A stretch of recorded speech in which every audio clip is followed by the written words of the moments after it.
ఓం సాईश्वराय विद्महे सत्यदेवाय धीमहि तन्नो सर्वप्रचोदयात्। ఓం భూర్భువస్సువ తత్సవితుర్వరేణ్యం భర్గో దేవస్య ధీమహి ధియో యో న ప్రచోదయాత్। వక్రతుండ మహాకాయే సూర్యకోటి సమప్రభ నిర్విఘ్నం కురు మే దేవ సర్వకాలేషు సర్వదా। గురుబ్రహ్మ గురుర్విష్ణు గురుర్దేవో మహేశ్వర గురు సాక్షాత్ పరబ్రహ్మ తస్మై శ్రీ గురువే నమః। ఓంకారం బిందు సంయుక్తం నిత్యం జాయంతి యోగినః కామదం మోక్షదం చైవ ఓంకారాయ నమో నమః।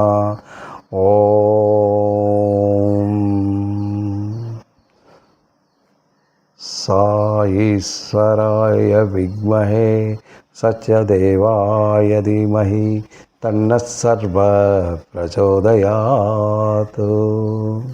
ఓం గణానాం త్వా గణపతిం భవామహి కవిం కవీనాముపమస్తవస్తవం జ్యేష్ఠరాజం బ్రహ్మణాం బ్రహ్మణస్పతానః సన్నన్నోతిభిస్సేదసాదనం ప్రణో దేవీ సరస్వతి వాజేవిర్వాజనీవతి। శ్రీ గణేశాయ నమః। శ్రీ గురుభ్యో నమః। హరి ఓం సాయిరామ్। మనం ఆ భగవంతుని ఆశీస్సులతో ఈ రాజవిద్య రాజగుహ్య యోగం మనం చెప్పుకుంటున్నాం। దాంట్లో 21 శ్లోకం అయింది। ఇవి టోటల్గా 34 శ్లోకాలు। సో మనం మరొక 10 శ్లోకాలు మనం చెప్పుకున్నట్టయితే ఈ యోగం మనం ఆయన ఆశీస్సులతో కంప్లీట్ చేస్తున్నట్టు। ఇంతవరకు మనం నేర్చుకున్నది ఏంటి అంటే ఆ భగవంతుని తాలూకా తత్వజ్ఞానాన్ని మనం నేర్చుకుంటున్నాం। ఏంటి ఆ తత్వజ్ఞానం? అది ఆ తత్వజ్ఞానంలో ఉన్నది ఏంది అన్నదే మనకు కావాలి। అయితే భగవంతుడు ఆయన అర్జునుడితో చెప్తూ ఆయన తాలూకా శక్తి ఏంటి అన్నది ఒక్కొక్కటి ఆయన వివరిస్తూ ఈ శ్లోకాలు ఒక్కొక్కటి మనకు అందిస్తూ ఉన్నారు। అంటే భగవంతుని తాలూకా శక్తి ఏంటి అని మనం తెలుసుకోవాలి। భగవంతుడు అంటే ఎవరు ఏంటి అన్నది ఈరోజు మనం ఇలా ఉన్నాము అంటే దానికి కారణం ఏంటంటే ఓన్లీ భగవంతుడే। ఆయన చూపే ఆయన శక్తితోనే మనం ఈరోజు కూడా ఈ గడియ ఈ నిమిషం ఇవన్నీ నడవడానికి కారణం ఆయనే। సో ఆ విషయం మనం తెలుసుకొని ముందుకు అడుగు వేయాలి। అయితే లాస్ట్ శ్లోకంలో భగవంతుడు ఏం చెప్పాడు అన్నది తేతం భుక్త స్వర్గలోకం విశాలం క్షిణై పుణ్య మత్స్యలోకం విశంతి ఏవం త్రయీ ధర్మ మనుప్రసన్న గతాగతాం కామా లభంతే అనేసి అందులో చెప్పాడు। అంటే స్వర్గలోకం అంటే దేవేంద్రలోకం, ఇది మత్స్యలోకం, ఇదేంటంటే మానవలోకం, ఇలాంటి లోకాలు ఉన్నాయి। అవి మనం తెలుసుకున్న వరకు మనకు తెలిసింది ఏంటంటే ఓన్లీ భూలోకం గురించే మనం తెలుసుకున్నాం। ఈ భూలోకంలో ఎలా ఉంది, ఈ భూమి అంటే ఏంటి, ఇది గుండ్రంగా ఉంటుంది, దీంట్లో 3/4 వంతు సముద్రంలోనే ఉంది, 1/4 వంతే బస్ ఇది ఒక ప్లేస్ అంటూ ఉన్నది, ఈ ప్లేస్లో జనాలు ఎలా నివసిస్తున్నారు, ఒక్క మనుషులే కాదు అన్ని జీవరాశులు ఇక్కడనే ఉన్నవి। ఈ జీవరాశులు ఉండడానికి కారణం ఏంటంటే ఇది ప్రకృతికి సంబంధించింది। ఈ ప్రకృతిలో ప్రాణవాయువు ఉన్నది కనుక ఆ తర్వాత ఈ భూమికి ఆకర్షణ శక్తి ఉన్నది కనుక మానవులందరూ ఇక్కడ బ్రతుకుతూ ఉన్నారు। కొన్ని గోళాలు ఉన్నాయి, కొన్ని గోళాల్లో అది లేదు।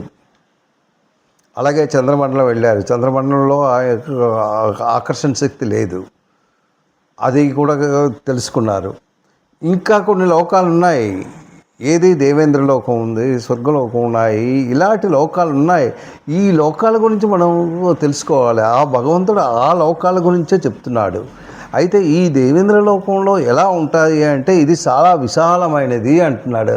తతేం భుక్త స్వర్గలోకం, ఈ స్వర్గలోకం ఎలా ఉంటుందంటే అక్కడ అనుభవిస్తున్నారు. భుక్త అంటే అక్కడ అనుభవించడానికి, భోక్తులు అక్కడ అనుభవించడానికి వాళ్ళు ఎన్నో అక్కడ ఉన్నారనమాట.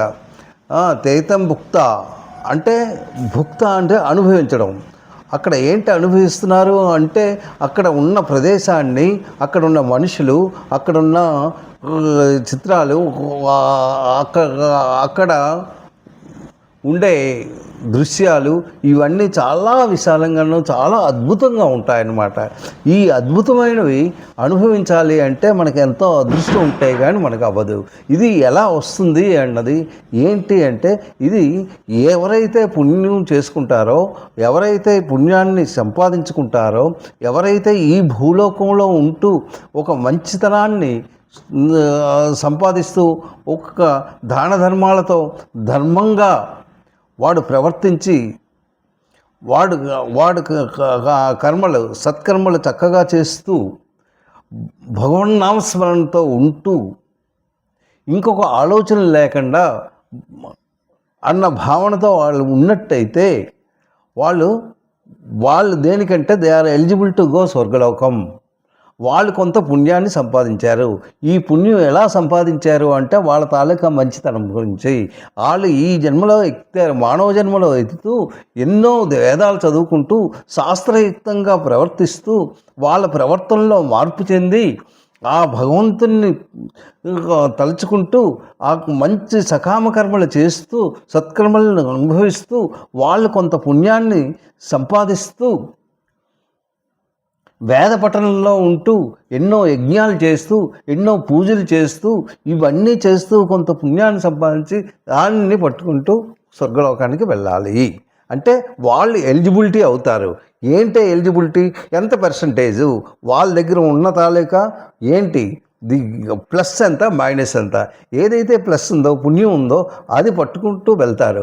వాళ్ళు అక్కడికి వెళ్ళి ఆ పుణ్యం ఎంతకాలం ఉందో వాళ్ళు ఏదైతే సంపాదించారో ఆ సంపాదన అక్కడ ఖర్చు పెట్టిన తర్వాత అంటే అది అయిపోయిన తర్వాత క్షిణి అంటే అది అయిపోయిన తర్వాత మళ్ళీ ఈ భూలోకానికి వాళ్ళ కర్మానుసారం మళ్ళీ భూలోకంలో జన్మిస్తారు. జన్మించి మళ్ళీ వాళ్ళు ఏదైతే మంచి కర్మలు చేస్తూ మంచిగా మళ్ళీ అనుభవించినట్టయితే వాళ్ళు మళ్ళీ అక్కడికి వెళ్తారు. అది ఈ శ్లోకంలో చెప్పారు. తైతం భుక్త స్వర్గలోకం విశాలే క్షీణే పుణ్యే మర్త్యలోకం వసంతి. అంటే క్షీణించిన తర్వాత మళ్ళీ భూలోకానికి వస్తారు అంటున్నాడు. ఏవం తై ధర్మం ప్రసన్న గతాగతం కామా లభంతే. ఏదైతే ఇక్కడ భూలోకంలో ఏదైతే కర్మలు చేస్తుంటారో ఎవరికైతే కోరికలతో సతమతమవుతూ కోరికలతో వాళ్ళు దాని ఉంటారో వాళ్ళు ఇంకా అక్కడికి వెళ్ళలేరు.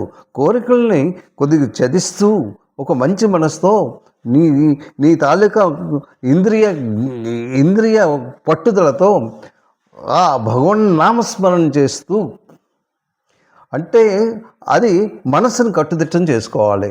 మనస్సు, బుద్ధి, ఇంద్రియాలు ఇవి మీరు ఎప్పుడైతే కట్టుదిట్టం చేశారో అప్పుడే దానికి మీరు వెళ్ళగలరు, మీరు ఎలిజిబిలిటీ అవుతారు అన్న భావనతో ఈ ఏదైతే మనకి ఈ శ్లోకాన్ని మనకి చెప్పారనమాట.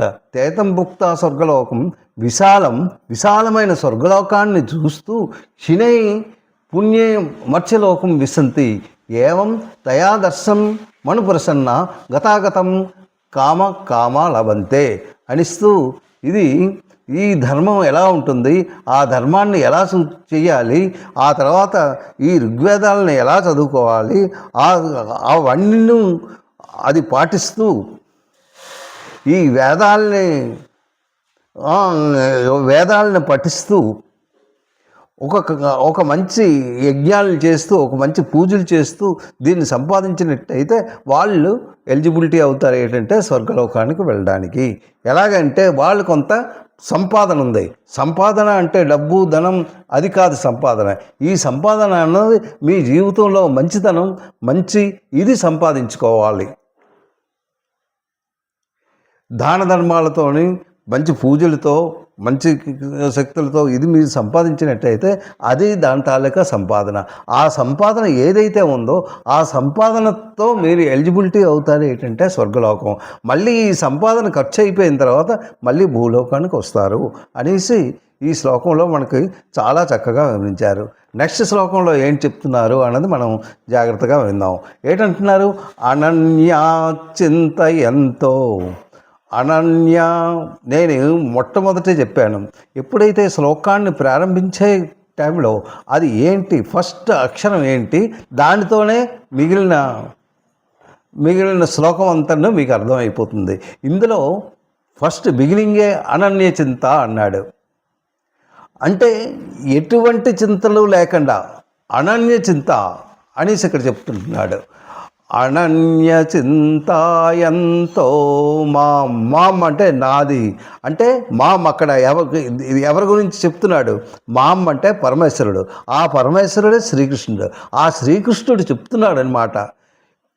ఏంటి ఈ అనన్య చింతలతో అంటే ఎవరైతే భక్తులు ఉన్నారో, భక్తి బృందం అంటే భక్తి అన్నది ఎవరికైతే ఏర్పడుతుంది, భక్తి అన్నది ఎలా వస్తుంది, భగవంతుని తాలూకా భక్తి అన్నది ఎలా వస్తుందంటే పూర్తిగా మనసంతను ఆయనే అనే ఒక నమ్మకం కావాలి, ఒక సహృదయం కావాలి.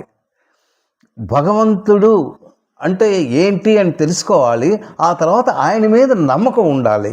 ఆ నమ్మకం ఉంటూ ఆయన్ని మీరు కొలిచినట్టయితే అది ఎలా కొలవాలి?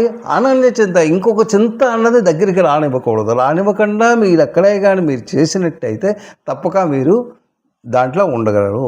అనన్య చింతాయంత మాం, నా గురించి ఎవరైతే నిరంతరం ఎప్పుడు ఆల్వేస్ ఇది నా గురించి ఎవరైతే చింతిస్తూ అనన్య భక్తితో నన్ను పూజ చేసినట్టయితే, అనన్య భక్తితో ఉన్నట్టయితే తప్పక నా దగ్గరికి నేను వాళ్ళని రక్షిస్తాను అన్న భావనతో ఆయన మనకిచ్చారు.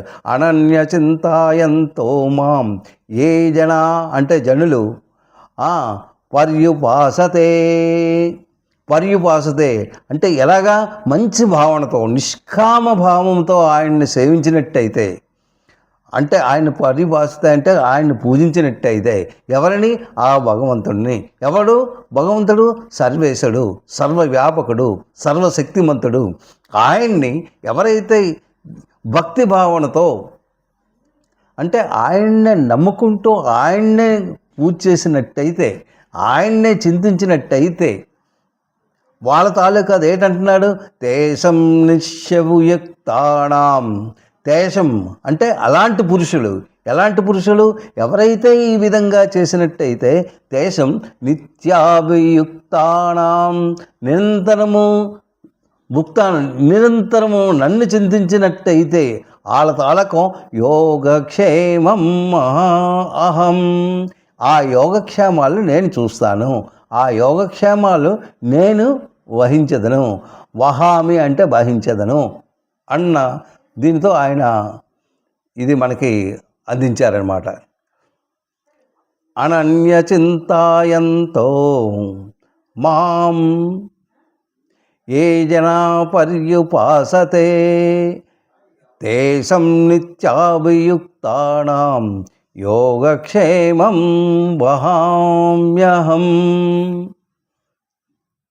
అనేసి ఇక్కడ ఎలా అంటే పరమేశ్వరునైన నన్నే నిరంతరము అనన్య భక్తితో చింతన చేయుచు నిష్కామ భావముతో నన్ను సేవించుతున్నట్టయితే నేను వారి యొక్క యోగక్షేమములు నేనే just I will take responsibility for them అనేసి ఇందులో చక్కగా వివరించారనమాట ఆయన. అది దీనితో అంటే ప్రాపంచిక భోగాలన్నిటినీ ఏదైతే మీరు ఇక్కడ అనుభవిస్తున్నారో ఇది అనుభవించిన భోగాలు ఏంటి, మీరు భోగాలు అనుభవిస్తున్నారు, అన్ని వస్తువులను చూస్తున్నాం, ఆ వస్తువులనేమో అనుభవానికి తెస్తున్నాం. ఒక మోటార్ సైకిల్ ఉంది, మోటార్ సైకిల్ చూసి దాని మీద వెళ్తాం. అలాగే సైకిళ్ళు ఉన్నాయి, తర్వాత ఎన్నో వస్తువులు ఉన్నాయి. ఒక టీవీ తెచ్చుకున్నాం, లేకపోతే ఏదో ఒక వస్తువు తెచ్చుకున్నాం. అవి తెచ్చుకున్నప్పుడు మనకు ఆనందమే, అంటే వస్తువులను చూస్తే మనకు ఆనందమే. అలాగే తినే వస్తువులను చూసినన్ను మనకు ఒక ఆనందమే. అది తిన్న వరకన్నా ఒక మంచి మామిడి పండు తిన్నాం, అది తినాలనిపిస్తుంది. అంటే ఇవన్నీ భోక్తలు, ఇవన్నీ బయటన, అంటే ఈ బయట ప్రపంచంలో దొరికినవి. ఈ బయట ప్రపంచానికి దానికి దాసోహం అవ్వకుండా అవే కావాలి అనేసి మీరు భావించుకోకుండా, దానికన్నా విలువైనవి ఉన్నవి అని మీరు గ్రహించుకున్నట్టయితే, ఇది కాదు విలువ. ఇవి మనం ఏదో ఒక ఏసీలో ఉంటున్నాము, లేకపోతే ఒక రూమ్లో చక్కగా ఉంటున్నాము, సోఫా అనుభవిస్తున్నాము, ఒక రివాలింగ్ చైర్లో కూర్చున్నాము, ఆ తర్వాత మనకి కావాల్సినంత బ్యాంక్ బ్యాలెన్స్ ఉంది, మనకి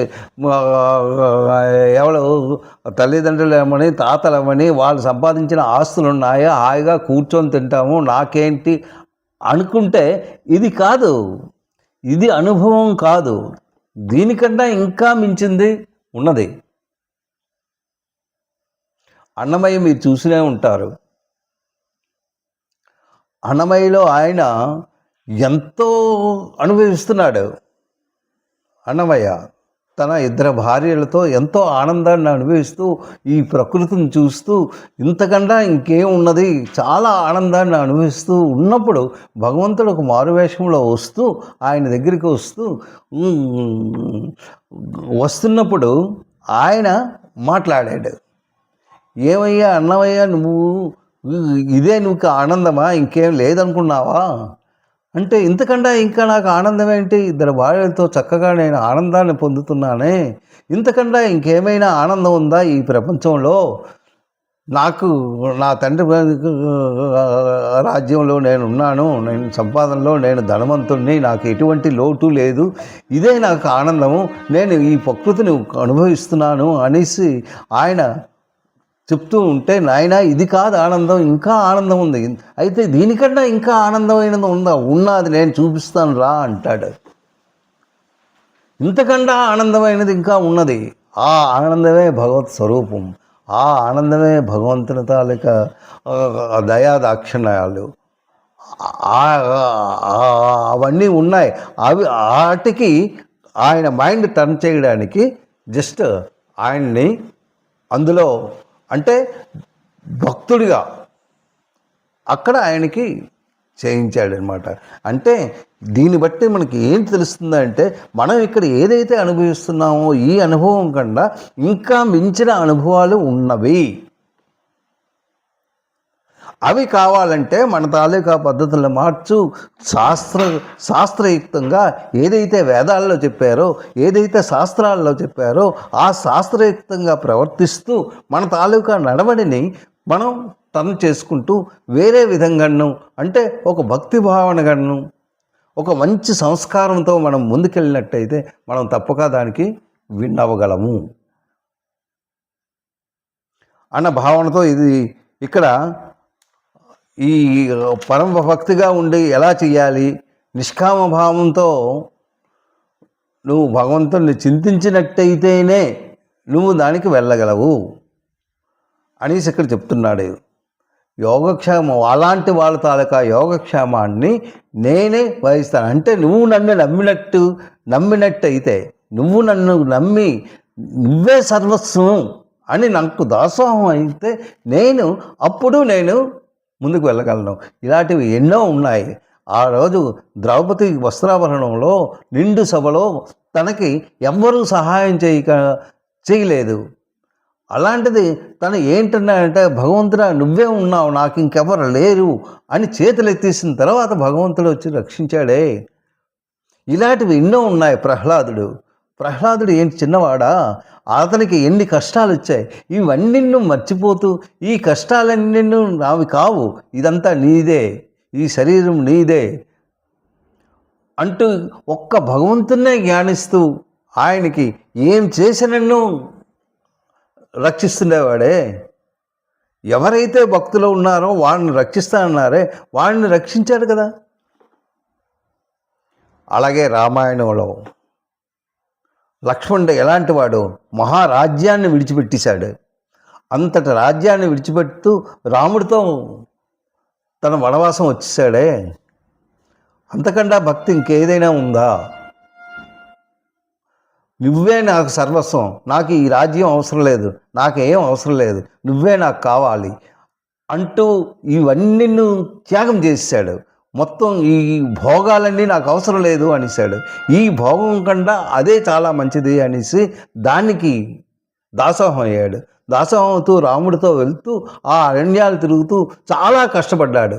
అలాంటి వాడిని భగవంతుడు రక్షించలేదా?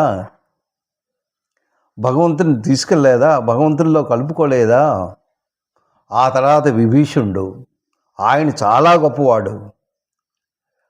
అలాంటి విభీషణుడు నువ్వే నాకు శరణం, నేను ఇంకా ఆ రావణాసురుడి తాలూక ఆ రాక్షస గుణములతో నేనున్నా, తను రాక్షస గుణమే, కానీ అది ఆ బుద్ధులతో నేను ఉండలేను, నాకు నీ తాలూకా శరణం కావాలి, నువ్వే నాకు అన్నీ కావాలి అంటూ అది ఆ రాజ్యాన్ని విడిచిపెట్టి తన శరణం అనేసి ఇక్కడికి రాలేదా? ఇలాంటివి ఎన్నో ఉన్నాయి. హనుమంతుడు ఎంత గొప్పవాడో, ఆ నామాలు భగవంతుని తాలూకా రామాల్లో తన ఒంటి నిండా రాసుకున్నాడే, తన గుండెలో భగవంతుని పెట్టుకున్నాడే ఆ రాముణ్ణి. అంతటి భక్తుడు ఆయన్ని చేరువ తీసుకోలేదా? ఎన్నో ఉన్నాయి. ఎవరైతే భగవంతుని ప్రార్థిస్తున్నారో, ఎవరైతే భక్తిగా భగవంతుని శరణజొచ్చారో వాళ్ళకి తప్పక భగవంతుడు రక్షిస్తున్నాడే. ఆ పూర్వకాలం కాదు, ఇప్పుడు కూడా ఆయన ప్రతి దగ్గర రక్షణ రక్షణ రక్షణ రక్షణ ఆయనే రక్షిస్తాడు. మన కష్ట సుఖాలు మన తాలూకా కర్మానుసారం మనకి కష్టాలు వస్తూనే ఉంటాయి. కానీ ఆ కర్మ నివారణ కోసం మీరు భగవంతుని ప్రార్థించినట్టయితే తప్పక ఆయన మీకు రక్షణ కల్పిస్తాడు అన్న భావనతో ఈ శ్లోకాన్ని మనకి చాలా చక్కగా అందించారనమాట. ఏంటంటే అనన్య చింతయంతో మాం ఏ జనా పర్యుపాసతే, అది ఎవరైతే పూజిస్తారో, పర్యుపాసతే అంటే నిష్కామ భావంతో ఎవరైతే నన్ను తలుచుకుంటూ నా నమ్మకంగా నన్నే పూజ చేసినట్టయితే, పర్యుపాసతే తేషం నిత్యాభియుక్తానాం యోగక్షేమం వహామ్యహం, నేను వాళ్ళ తాలూకా యోగక్షేమాలు తప్పక నేను చూస్తాను అనేసి ఈ శ్లోకంలో అందించారు. తర్వాత శ్లోకంలో ఏంటంటున్నాడు, అది 23. ఏం అప్యన్య దేవతా భక్త యజంతే శ్రద్ధయాన్విత తేపి మమేవ కౌంతేయ యజంచ విధిపూర్వకం. చూసారా, అప్యన్య దేవత ఏంటి అంటే అన్యదేవత. అక్కడ ఏంటంటున్నాడు చూ, ఏ అపన్ ఆప్ అన్యదేవత భక్త అంటే అన్యదేవతలతో కొందరు భక్తులు ఉన్నారు. ఆ భక్తుల సంగతి ఏంటి ఇక్కడ చెప్తున్నాడు. ఇదే కాదు, కొందరు ఇంకొక దేవతలను వాళ్ళు పూజ చేస్తూ ఉన్నారు. వాళ్ళు శ్రద్ధగా చేస్తున్నారు, చాలా చాలా చక్కగా చేస్తున్నారు. వాళ్ళ సంగతి ఏంటి అనేసి ఇందులో ఆ డౌట్ కూడా మీకు క్లియర్ చేస్తున్నాడు. ఎవరు? భగవంతుడు. ఏ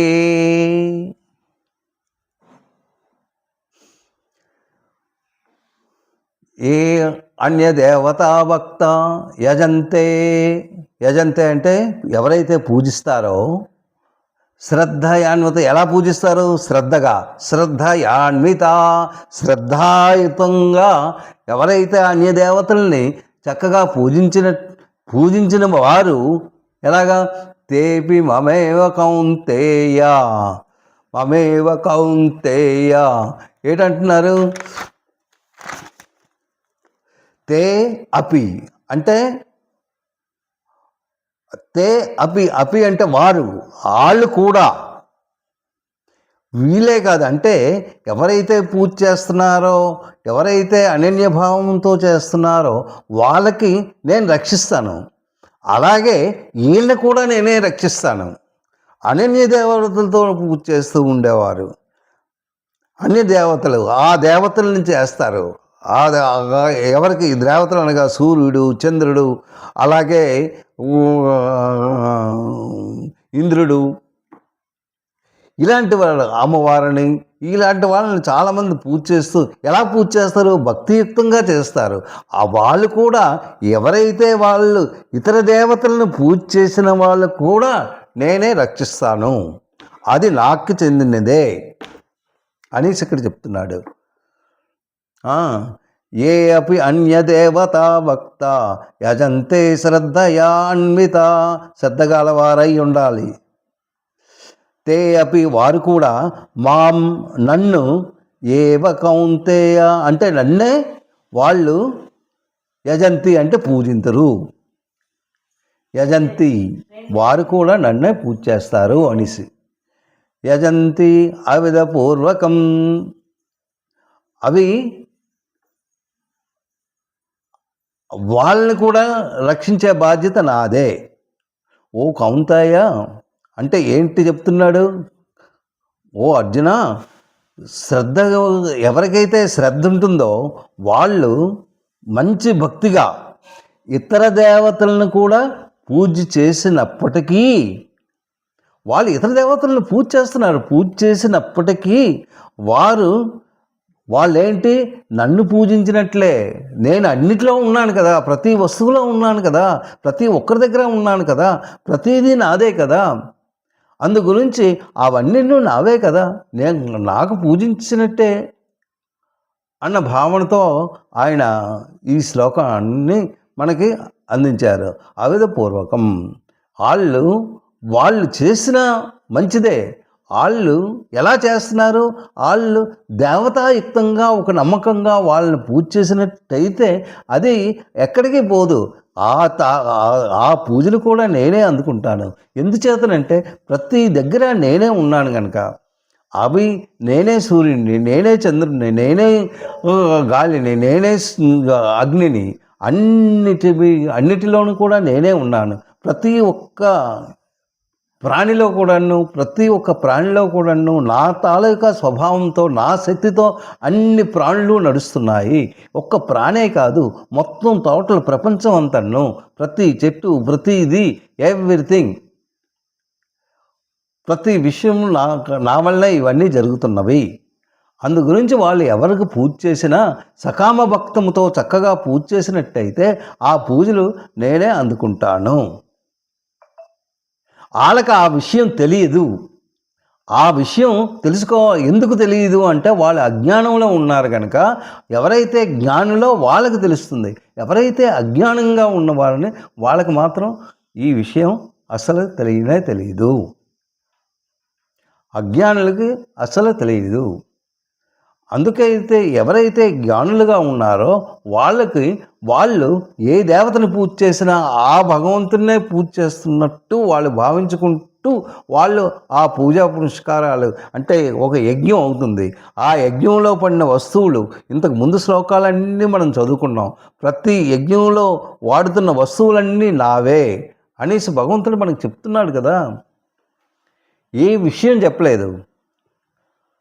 మీరు పీలుస్తున్న గాలి, ఆ గాలి కూడా నా వల్లనే వస్తుంది. అంటే ఆ భగవంతుడు ఎలా ఉన్నాడో అది కూడా మనకు చెప్పాడు.